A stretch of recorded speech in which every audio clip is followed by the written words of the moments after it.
Hey, hello there. Hello, hello. I'm going to tell you a secret before I get into what we're getting into today. I've done, I don't even know how many at this point, like hours of presentations and classes and talks and podcasts and Facebook Lives and all the things. And I love it. Like, it's so much fun for me to teach and to share.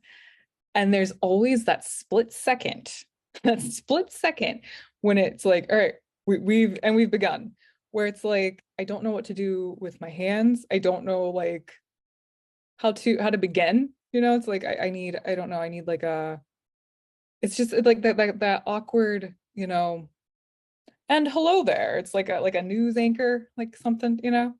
And yeah, so there's just always that like that split second of hello, okay, hi, you're here, I'm here, I'm talking to myself today.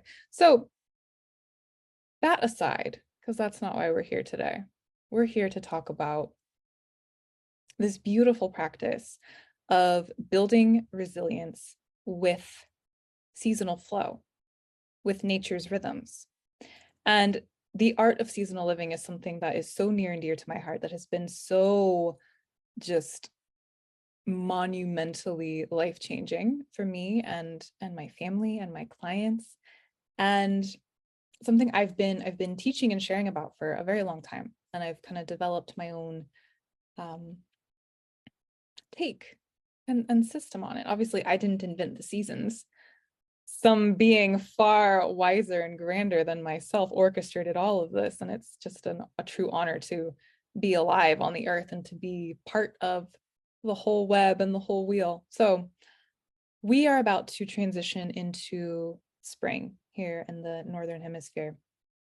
And I'm curious, so if you're here, say hello, whether you're replaying with me or you are live with me, say hello. And I'm curious, what is coming up for you right now as we transition into spring? So, how do you feel about this transition into spring? Do you like it? Do you not like it? Do you not feel ready? Are you like more than ready? Just like, what are you noticing as we really just, I mean, it's coming, right? We're going for it. And I really want to just reiterate that, like, however you're feeling is okay. It's okay to not feel joyful and excited about spring coming, even though I think that there's this common belief that we should, right? We should be this or we should be that. We should be joyful. We should be excited with more light and the growing days and the life coming back and the leaves and all of these things. It's okay to not feel that way. It's okay to be apprehensive in the face of change, especially at these more transitional times, such as spring and autumn. And as a reminder, I speak of these things both as literal like seasons that we experience and as energies.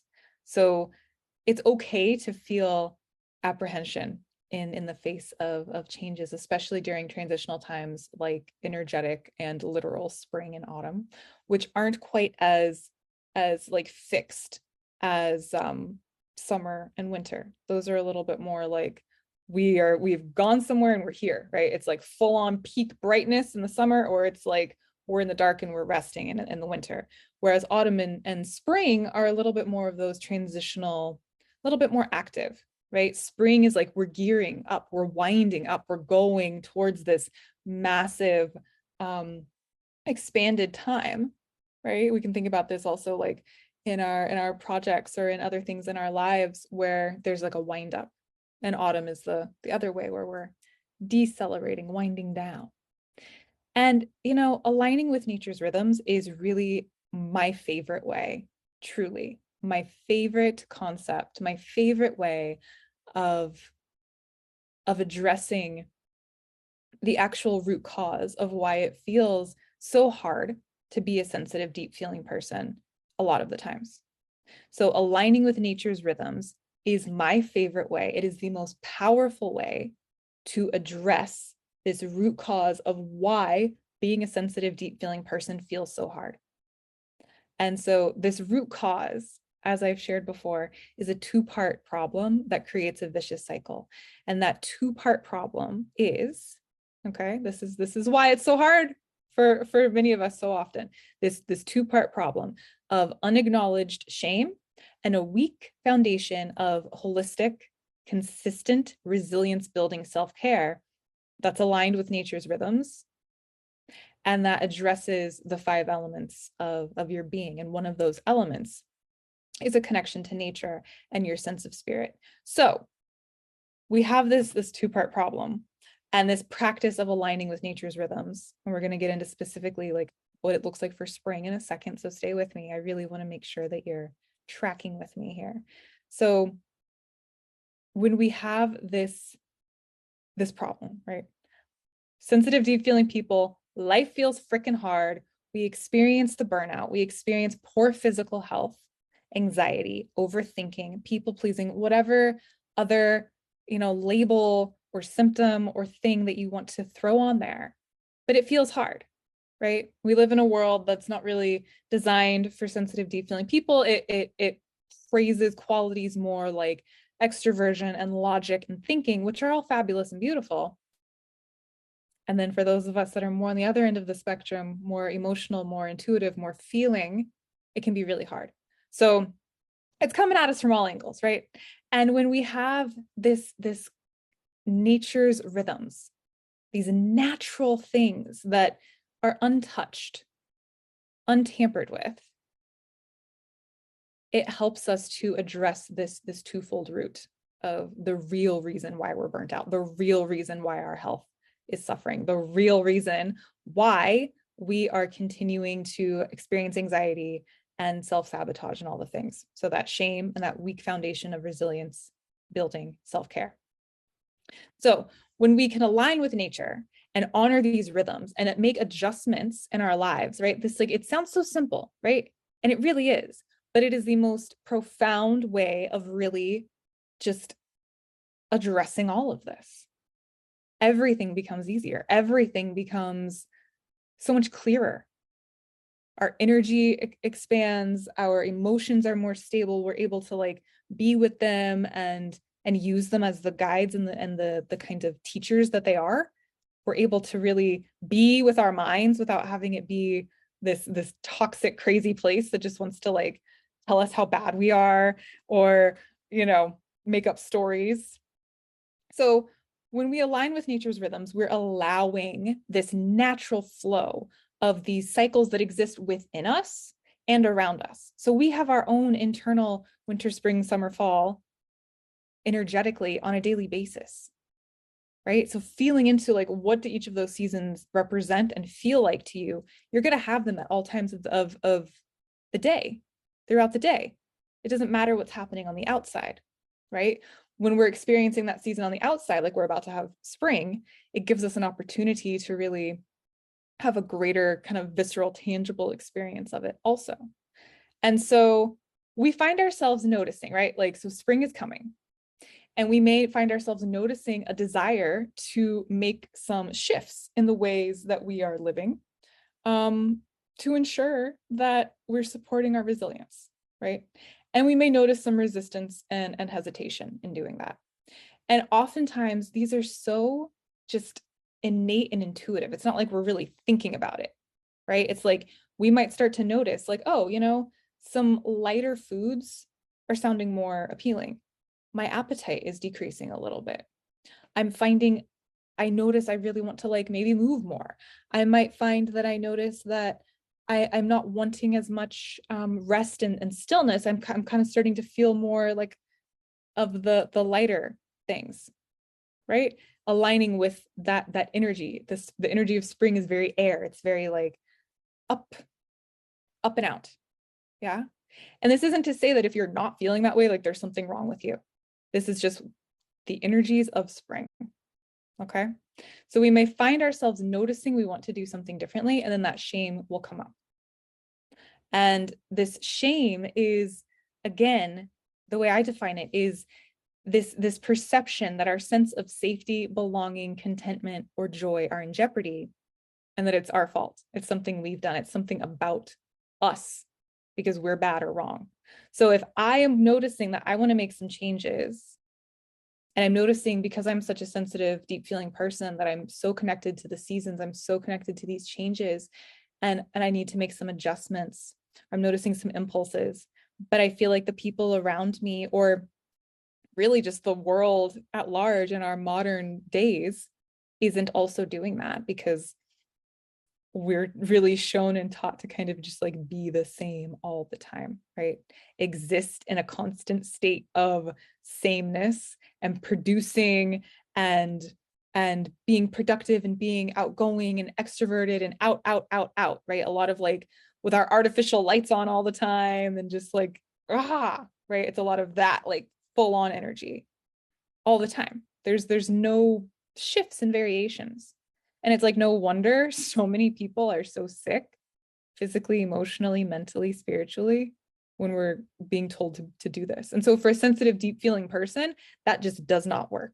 Does not, will not. It doesn't work for like anybody, but especially a sensitive, deep feeling person. It's like that's the way. If you want a surefire way to burn out and to poor health and anxiety and all the things, just keep doing that. Keep doing that. We're not meant to exist in any one state for long periods of time. It's completely unnatural, right? Life is flowing and fluctuating and changing on a moment to moment, day to day, season to season basis. So as we're about to go into this tangible, literal experience of spring, because remember, these things are also energies that you have within you in a day. Like the day itself has its own seasonal rhythm that it will go through. Your life, your whole life cycle has a seasonal rhythm. A project or whatever, like for example, I'm really ramping up some things in my own business right now, and so that's a very like spring and summer energy. Yeah. Somebody who is in their later stages of life, they're in like the autumn or winter time of their life, even when spring is outside, right? So it's like there's all of these things that are constantly going on within and around us. And when we are so stuck in this belief that we have to be the same all the time, we have to be going with the status quo of our modern life, it really just hits us. It brings up that shame, and it ensures that we are not building that consistent, solid foundation of resilience, building self-care. And so those two right there, that root cause of why life as a sensitive, deep feeling person is so hard, there you go. So with spring coming, like I said, it's okay to not be happy about it. It's okay to not be excited. And I invite you to really lean into what that's about. Like just getting really curious. You're a sensitive, deep feeling person. You're highly intuitive. And I know that you're super self-aware. And so use these little flickers, these like messages from within to get really curious, to be like, okay, I feel like I'm not into this. And why? And I bet you, there's a big piece there of some unprocessed, unacknowledged shame, because you're noticing the change. You notice these impulses that you feel like you're not allowed to do anything about. For some reason, you're not allowed to change, to flow, because it's going to draw attention. It's not what the status quo tells you to do, right? Just like get really curious about it. Get really curious about it. And, it doesn't have to be your favorite. Spring and summer are not my favorite. I am an autumn and winter girl. I really prefer the darker, slower times of autumn and winter as opposed to the brighter, more outward, energetic feel of spring and summer. And I acknowledge that. And I also know that spring and summer have very good medicine for me, both on an energetic and like a literal standpoint. So all of these seasons, literal and energetic, are necessary parts of life and are definitely important and crucial to our health and our vitality and our overall resilience, to have these periods and these ebbs and these flows. And there are ways of moving with them and dancing with them and receiving all of the wonderful gifts from them so that we are really, really, really plugging into this art of seasonal living. And so this is how we build resilience. This is how we build confidence and heal our bodies and honor our emotions and befriend our mind, improve our relationships, and deeply connect with our own sense of spirit. So let me know what you're feeling right now with the approach of a new season. What are you noticing in your 5 elements that I just named? What are you noticing in your body, in your emotions and energy, in your mind, in your sense of spirit and connection with nature, and in your relationships? How is this transitional time impacting all of that for you? So that's what I have for you today. As a reminder, my signature program, the Inner Spark Method, is open for enrollment. And this concept of building resilience through aligning with nature's rhythms is one of the many aspects that we cover. It's one of my favorite. And the Inner Spark Method teaches sensitive, deep feeling people how to finally ditch things like burnout and anxiety and overthinking and poor health by really addressing and overcoming that actual twofold root cause of those challenges that I mentioned. And the Inner Spark Method is a whole person trauma-informed system that is inspired by nature's rhythms and guided by some of my most favorite tools from various integrative health modalities, such as Ayurveda and energy healing, holistic nutrition, life coaching, integrative somatic trauma therapy and nervous system care, breath work, meditation, and yoga. And so sensitive deep feelers are guided in creating their own resilience building lifestyles so that they may confidently, joyfully, and shamelessly thrive for life in body, mind, and spirit. No more symptom chasing, no more trend hopping, just finally doing the damn thing in a consistent way, in a holistic way that sets you up for the long haul. All right. So head over to theinnersparkmethod.com to learn more and reach out to me with any questions. And let's talk about spring. And I will see you next time. Thank you. Thank you.